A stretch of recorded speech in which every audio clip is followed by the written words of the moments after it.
ನನ್ನ ಫಸ್ಟ್ ಇಂಟರ್ವ್ಯೂಗೆ ನಾನು ಸೆಲೆಕ್ಟ್ ಆಗಿಬಿಟ್ಟೆ. ನಂದು ಇಂಟರ್ವ್ಯೂ ಆಗ್ತಿದ್ದಿಲ್ಲ, ವೇಟ್ ಮಾಡ್ತಾ ಇದ್ದೆ ಇಂಟರ್ವ್ಯೂಗೆ. ನಂಗೆ ಜಾಬ್ ಆಗಬೇಕು, ಎಲ್ಲೂ ಜಾಬ್ ಆಗ್ತಿಲ್ಲ, ಬಂದರೆ నేను ನೆಕ್ಸ್ಟ್ ಟೈಮ್ ನಿಮಗೆ ದೀಪ ಹಚ್ಚಿ ಹೋಗ್ತೀನಿ ಅಂತ ಬೇಡ್ಕೊಂಡು ಹೋಗಿದ್ದೆ.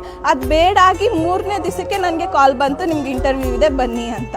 ಬಟ್ ಅದು ನನ್ನ ಫಸ್ಟ್ ಇಂಟರ್ವ್ಯೂಗೆ ನಾನು ಸೆಲೆಕ್ಟ್ ಆಗಿಬಿಟ್ಟೆ. 3 ಟೆಕ್ನಿಕಲ್ ರೌಂಡು ಕ್ಲಿಯರ್ ಆಯಿತು ನನಗೆ ಏನು ವಂಡರು ಅಂತಂದರೆ ಅದು ನಾನು ಫಸ್ಟ್ ಇಂಟರ್ವ್ಯೂಗೆ ನಾನು ಸೆಲೆಕ್ಟ್ ಆಗಿದ್ದು. ನನಗೆ ಎಕ್ಸ್ಪೀರಿಯನ್ಸ್ ಇಲ್ಲ, ಏನೂ ಇಲ್ಲ, ಹೋದ ತಕ್ಷಣ ಸೆಲೆಕ್ಟ್ ಆದ್ನಲ್ಲ, ಅದೇ ಭಾಳ ಖುಷಿ ಆಗ್ತಿದೆ. 5ನೇ ವಾರ ಇದು ಮೇಡಮ್. ಈಗ ಮಗಳಿಗೆ ಫಸ್ಟು ಕೆಲಸದ್ದಾಗೋಯ್ತು.